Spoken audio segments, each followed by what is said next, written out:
আসসালামু আলাইকুম। যথারীতি আমি অ্যাপল মাস্টার থেকে শিহাব আছি আপনাদের সাথে। তো আমি আপনাদের শেয়ার এবং লাইক, কমেন্ট, রিঅ্যাক্ট বেশি হওয়ার কারণে রেগুলার ভিডিও দেওয়ার চেষ্টা করব। আপনারা একটু দয়া করে একটু লাইক, কমেন্ট, শেয়ার করবেন এবং আমার আইডিটা ফলো করে রাখবেন। তাহলে রেগুলার ভালো ভালো ইনফরমেশনের ভিডিও পাবেন, যেগুলো অনেক জায়গায় আপনি টাকা দিয়েও কিনেও নিতে পারবেন না। তো আজকে একটা বিষয় আপনাদের সাথে আমি শেয়ার করবো, সেটা হচ্ছে অনেক পুরানো মডেল। তো এটা আসলে যারা নতুন নতুন আইফোনে কাজ করতে যাচ্ছেন, তো তাদের জন্য এটা আসলে অনেক হেল্পফুল হবে। এই ফোনটা কাস্টমারের বক্তব্য অনুযায়ী সে হচ্ছে ফোনে চার্জ থাকতো না, সে একটা গ্রামের একটা দোকান থেকে, ওনার এলাকার একটা দোকান থেকে ব্যাটারি চেঞ্জ করছিল। তো ব্যাটারি চেঞ্জ করার 1 সপ্তাহ 15 দিন চালানোর পরে ফোনটা বন্ধ হয়ে যায়। বন্ধ হওয়ার পরে যখন উনি সেই দোকানে আবার নিয়ে যায়, সে এটা ব্যাটারিটা একটু হিট টিট দিয়ে বা পাওয়ার সাপ্লাই দিয়ে একটু চার্জ টার্জ করে টরে দিয়ে আবার দেয়, আবার 2 একদিন পরে আবার ফোনটা বন্ধ হয়ে যায় এবং ফোনটা অনেক গরম হয়। তো আবার যখন সে টেকনিশিয়ানের কাছে নিয়ে যায়, সে চেক করে বলে যে এটা মাদারবোর্ড শর্ট আছে, এটা আমাদের কাছে হবে না। তখন সে আমাদের কাছে রেফার করে এই ফোনটা পাঠিয়ে দেয় যে এটা আপনি মোতালেব প্লাজা শিয়াবার কাছে নিয়ে যান, উনি ফিক্স করে দিবে। তো আমরা অবশ্য এখন এই পুরানো মডেলগুলো কাজ তেমন একটা করি না, তারপর যেহেতু রেফার করে পাঠাইছে ওনার সম্মানে আমরা এই কাজটা করব। তো এখন আমরা সমস্যাটা কি সেটা আপনাদেরকে একটু প্র্যাকটিক্যালি দেখাচ্ছি। তো প্রথমেই আমরা হচ্ছে এটার পাওয়ার সাপ্লাই দিয়ে চেক করে নিব যে এটা শর্ট সার্কিট আছে, যে শর্ট সার্কিটের কি অবস্থা, কি আসে বিষয়। তো আপনারা এখানে দেখলে দেখতে পাচ্ছেন যে এখানে কিন্তু 44 এম্পিয়ার পর্যন্ত, 43-44 এম্পিয়ার পর্যন্ত মাদারবোর্ডটা শর্ট আছে, কিন্তু ফোন কিন্তু পাওয়ার অন হয়। আপনারা দেখতে পাচ্ছেন ফোন কিন্তু পাওয়ার অন হচ্ছে। তো এখন হচ্ছে আমরা এই ফোনটা কাজ করব এবং শর্ট ফাইন্ডিং করে কিভাবে এটা রিপেয়ার করা যায় ফুল প্রসেস আপনাদের কাছে শেয়ার করব। তো সবার কাছে রিকোয়েস্ট থাকবে যে আপনারা পুরোপুরি ভিডিওটা দেখবেন, তাহলে একদম পুরোপুরি কাজের ডিটেলস এবং ইনফরমেশন পাবেন। তাতে করে আপনি পরবর্তীতে এই ধরনের সমস্যা পেলে আপনি নিজে কাজটা করতে পারবেন ইনশাল্লাহ।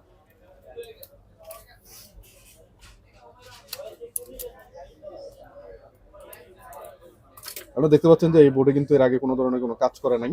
তো আমি প্রথমে বোর্ডের কাজ করতেছি, এখানে কোনো ধরনের আগে থেকে সাজায় রাখা কোনো সমস্যা না। তো আমরা এখন এটা চেক করে দেখবো যে এটা আসলে শর্টটা কোন জায়গা থেকে শর্ট। তো আমি এখানে ফিল করতে পারতেছি যে এখানে ওয়াইফাই সিটটা আমার গরম হচ্ছে। তো আমি আপনাদেরকে দেখানোর জন্য একটু আহ, এটা রজনের স্মোক দিয়ে আমি আপনাদেরকে দেখাচ্ছি যে ওয়াইফাই সিটটা গরম হচ্ছে। এর সাথে একটা ওয়াইফাই সি বলবো, এখানে আমি রজন স্মোক দিয়ে নিলাম। রজন স্মোক দেওয়ার পরে আবার পাওয়ার সাপ্লাইটা কানেক্ট করি। পাওয়ার সাপ্লাই কানেক্ট করলে কিন্তু দেখতে পাচ্ছি যে এখানে কিন্তু আমার আহ, এই যে গরম হচ্ছে, যে সেটা কিন্তু সিমটম দেখা যাচ্ছে যে ওয়াইফাই সিটা আমার গরম হচ্ছে। তো আমরা এখন ওয়াইফাই সিটা চেঞ্জ করব এবং চেঞ্জ করার যে সঠিক প্রসেস, কিভাবে বোর্ডের অন্য কোনো ক্ষতি না করে এটা রিপেয়ার করা যায় সেটা আমি আপনাদেরকে দেখাচ্ছি।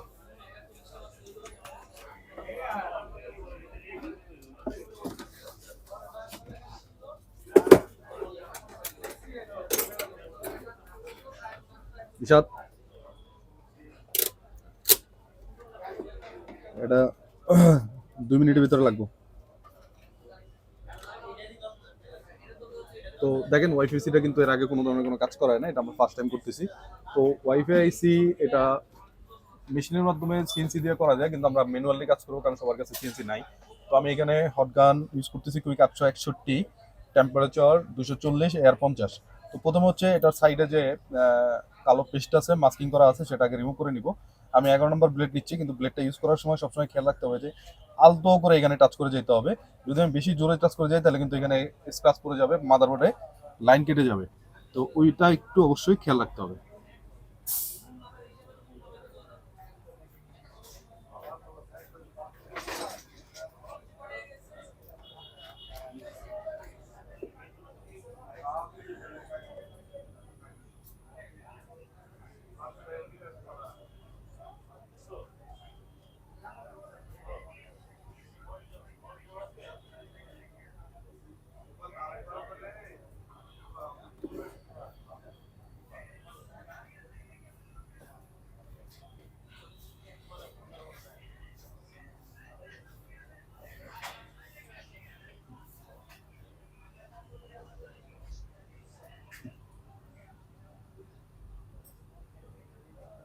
গুলোটা পরিষ্কার করার সময় অবশ্যই সাবধানতার সাথে গুলোটা পরিষ্কার করতে হবে, যাতে আশেপাশে কোনো কম্পোনেন্ট ড্যামেজ না হয়ে যায়।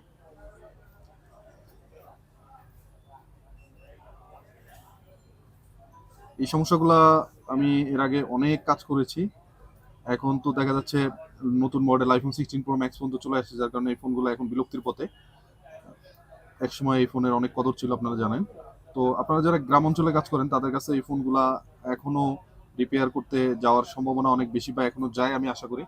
কারণ হচ্ছে গ্রামের মানুষ এখনো এই মডেলগুলা পছন্দ করে এবং ইউজ করে। একটু করে ফ্লক্স দিয়ে নিচ্ছি। এরপরে টেম্পারেচার দেওয়া আছে আমার 380 আর 60। আমি কিন্তু খুব একদম কাছ থেকে এটা দিচ্ছি না, আমি একটু দূর থেকে আগে আইসিটাকে একটু গরম করে নিচ্ছি।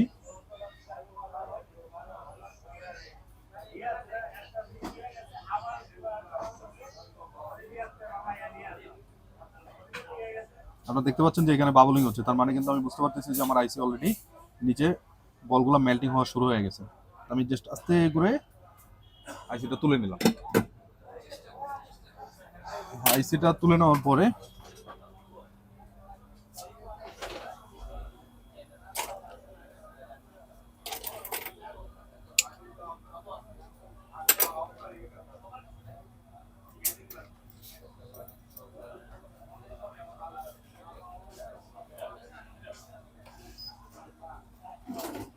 এটাকে একটু ডিসোলার করে নিব।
পরে আমি এটার পাশের যে কালো পেস্টগুলো আছে, ব্ল্যাক মার্কসগুলো আছে, ব্ল্যাক মার্কসগুলো রিমুভ করে নিব।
আমি এটা পুরোপুরি ক্লিন করে নিলাম।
এখন একটা নতুন অরিজিনাল আইসি এটা লাগাই নিচ্ছি। তো অনেকেই আছে দেখা যায় যে এই ধরনের সমস্যা পাইলে একদম শর্টকাটে চিন্তা করে ওয়াইফাই যেটা খুলে ফালাই দিই, কাস্টমার চালাইতে পারলেই হলো, ওয়াইফাই না চলে না চলো। কিন্তু এই কাজটা আসলে করা যাবে না, যেহেতু কাস্টমারের থেকে টাকা নিচ্ছি বা টাকা নিচ্ছেন, সেক্ষেত্রে তার কাজটা পরিপূর্ণভাবে করে দেওয়াটাই বেটার।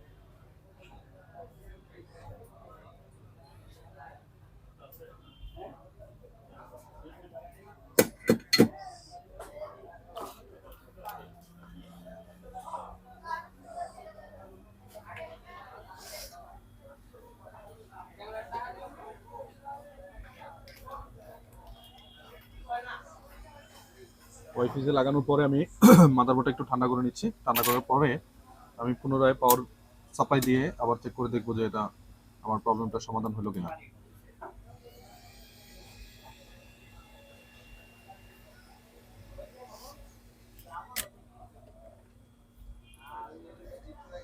আপনারা দেখতে পাচ্ছেন যে আমার মাদারবোর্ডে কিন্তু কোনো ধরনের কোনো শর্ট সার্কিট নাই, এবং পাওয়ার ঠিক আছে কিনা একটু পাওয়ারটা চেক করে নেই। আপনারা দেখতে পাচ্ছেন যে আমার পাওয়ার কিন্তু ঠিক আছে। তো আমি বোর্ডটা একটু পরিষ্কার করে বোর্ডটা আর কোনো সমস্যা আছে কিনা চেক করে বোর্ডটা ফিটিং করবো।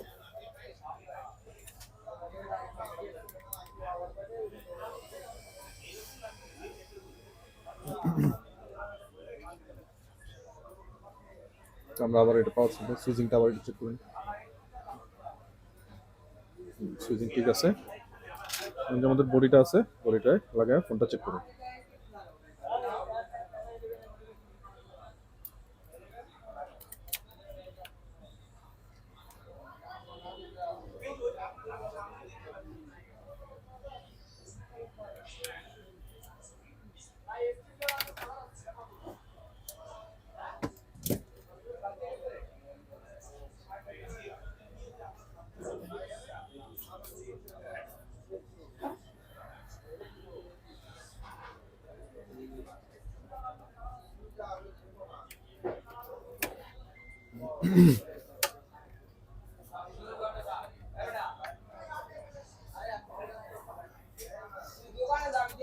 আপনারা দেখতে পাচ্ছেন ফোন কিন্তু পাওয়ার অন হচ্ছে।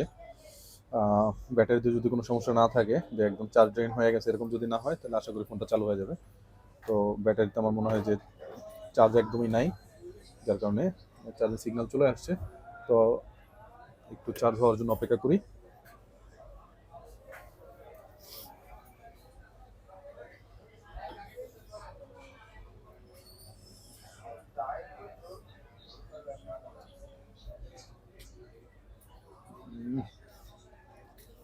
ভাইয়া ফোনের পাসওয়ার্ডটা দেন।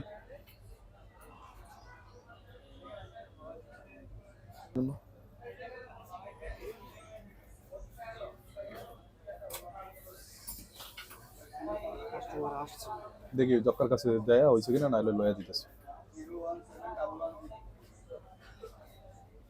01711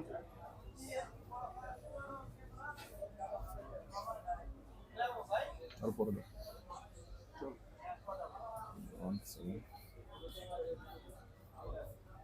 তো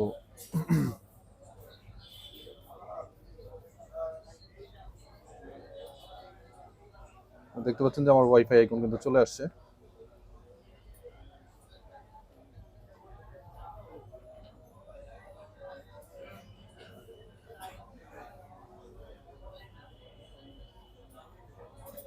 আমার ওয়াইফাই কিন্তু চলে আসছে। তো ওয়াইফাই রেঞ্জ একটু কম আছে, কারণ হচ্ছে আমি এখানে কিন্তু ওয়াইফাই এন্টিনার এখন পর্যন্ত লাগাইনি, যার কারণে ওয়াইফাই রেঞ্জ কম আছে। তারপর দেখি আমি কানেক্ট হয় কিনা।